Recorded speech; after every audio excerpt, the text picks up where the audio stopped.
Monde numérique. Fin novembre avait lieu Orange Open Tech, un événement consacré à la recherche et à l'innovation au sein du groupe Orange. Plusieurs annonces, notamment des partenariats avec OpenAI et Meta, et puis un service baptisé Live Intelligence destiné aux entreprises pour analyser des documents, résumer des emails ou des réunions, tout en restant dans le périmètre de la société afin d'éviter les hallucinations et les fuites de données. On a pu voir aussi des expérimentations comme du téléchargement d'applications sur la Livebox, la box internet de l'opérateur, ça arrivera peut-être un jour dans les foyers, ou encore un système pour rechercher des films en vidéo à la demande sur sa télé avec très peu d'informations grâce à l'intelligence artificielle. Par exemple, en disant simplement « je veux voir un film d'action avec des courses de voitures ». Alors, où en sont la recherche et l'innovation chez Orange ? On en parle avec le directeur de l'innovation du groupe que j'ai rencontré. Bonjour Bruno Zerbib. Bonjour. Vous êtes directeur exécutif de l'innovation du groupe Orange. Qu'est-ce que c'est exactement l'innovation chez Orange aujourd'hui ? Alors l'innovation chez Orange aujourd'hui, déjà, c'est une passion qui touche absolument tout le monde, toutes les organisations. Je suis responsable d'une organisation qui s'appelle Orange Innove, dont la mission évidemment est l'innovation technologique, qu'on peut voir à la fois dans l'efficacité et l'excellence opérationnelle, mais en même temps la mise en place de nouvelles offres innovatives. On parle beaucoup d'intelligence artificielle, mais c'est aussi beaucoup de collaboration entre tous les collaborateurs du groupe qui participent à l'élaboration de nouvelles solutions, de nouvelles façons parfois de penser, de nouvelles solutions technologiques, et elle peut venir de n'importe où, elle peut venir de France, elle peut venir de Pologne, elle peut venir de Tunisie. C'est vraiment une passion collective. Une passion et puis du concret, de la réalité que le grand public ne connaît pas forcément. Eh bien, ce sont tous ces chercheurs qui travaillent à faire progresser vos services, mais aussi votre savoir-faire de manière générale. Tout à fait. Ce sont nos chercheurs qui sont vraiment sur une approche très en amont. Ce sont aussi nos ingénieurs qui sont vraiment dans le prototypage, qui sont aussi dans le delivery de nouvelles plateformes, de nouveaux services, et nos marketeurs, nos designers. En fait, ça implique vraiment beaucoup de monde. Alors cet événement Orange Open Tech 2024, comment est-ce que vous le caractériseriez ? C'est pas le premier du genre, mais il a évolué par rapport aux éditions précédentes. Est-ce que vous pouvez nous le présenter ? Alors tout à fait. Évidemment, il faut qu'on rende hommage à l'ancêtre d'Open Tech, qui est le Salon de la Recherche et Innovation, qui était très orienté recherche, parce qu'on voulait toujours mettre en avant notre recherche. Et on s'est dit, on va continuer à faire ça, mettre en avant notre recherche, mais on pense qu'il faut aussi mettre en avant cette logique d'innovation qui va dans les produits, en fait, les produits qu'on va sortir. Et on a vraiment voulu que ça soit un événement pas simplement qui touche Orange Innove, mais qui inclut toute l'innovation qui peut venir de n'importe où dans le groupe. Donc dès l'année dernière, en fait, on a vraiment fait une transformation importante où c'est devenu un événement groupe.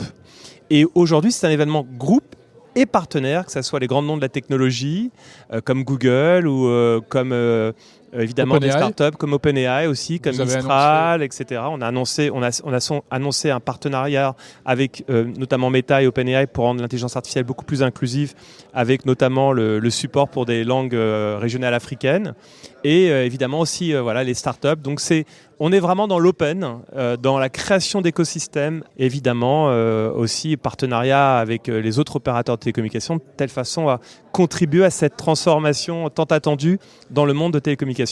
Elle ne peut se faire que de manière ouverte, l'innovation aujourd'hui ? Alors, en grande partie, oui. C'est-à-dire qu'évidemment, il y a des sujets d'optimisation de la relation client, des choses qu'on peut faire où en fait on a toutes les billes technologiques.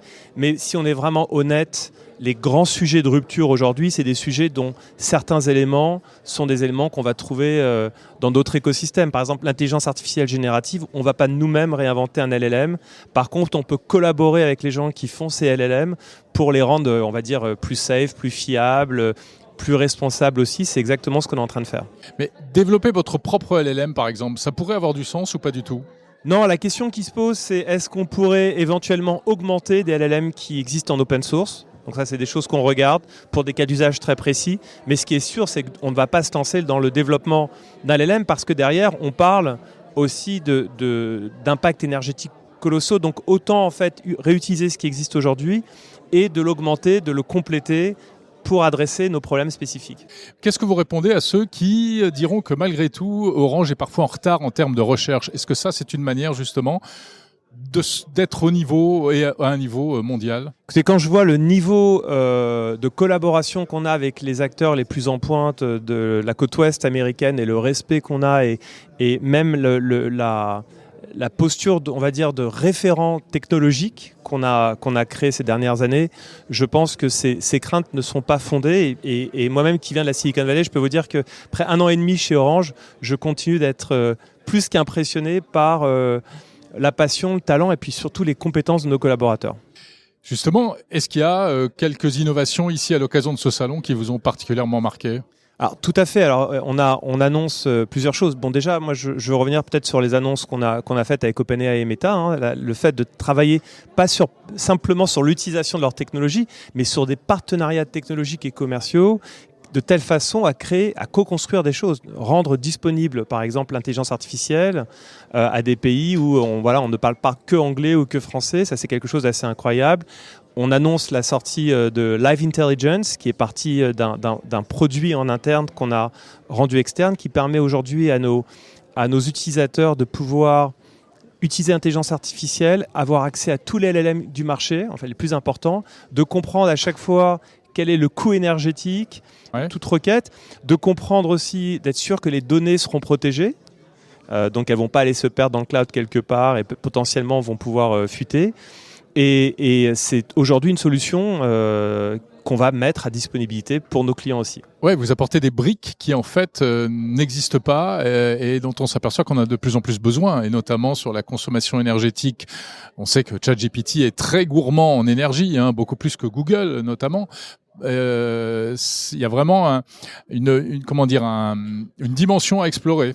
Alors tout à fait, et je veux quand même revenir sur l'intelligence artificielle, ce qui est surtout extraordinaire et à mon avis va être très important, c'est qu'il n'y aura pas d'intelligence artificielle at scale si les réseaux ne peuvent pas fournir cette connectivité qui est une connectivité totalement différente. On n'est plus dans le Netflix, on n'est plus dans le buffering, là c'est le no buffer, c'est du temps réel, at scale, avec des trafics ascendants énormes. Scale, donc à l'échelle, grande dimension. On est dans le multimodal, donc c'est pas simplement du texte avec du chat GPT, c'est aussi de l'audio, de la vidéo. Ouais.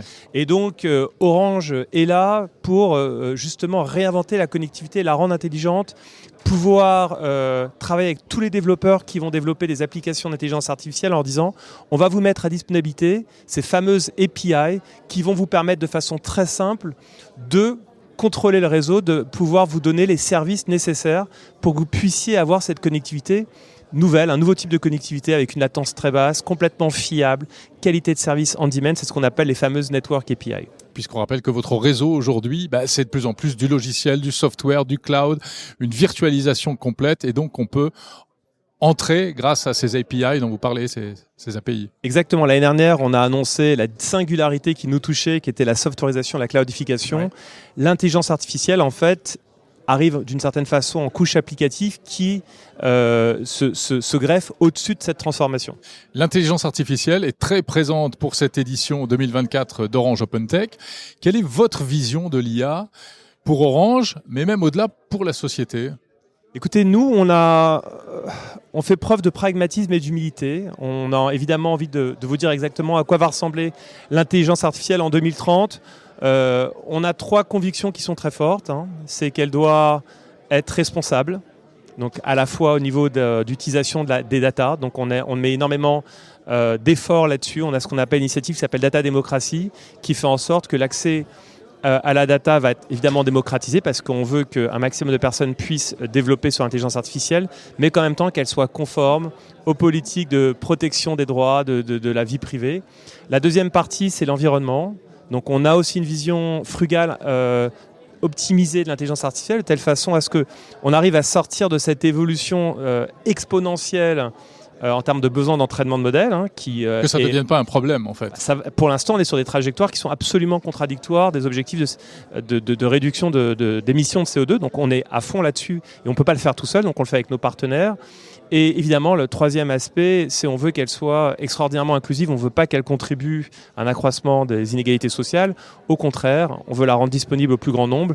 On pense aussi qu'elle peut être extraordinaire pour les gens qui sont malvoyants, malentendants, qui ont des problèmes de motricité, d'utiliser l'intelligence artificielle pour les assister dans leur vie. Donc on a des convictions fortes. On veut qu'elle soit humaine. On veut qu'elle soit au service de nos collaborateurs et de la vie de nos clients. Merci beaucoup, Merci. Bruno Zerbib, directeur exécutif de l'innovation du groupe Orange.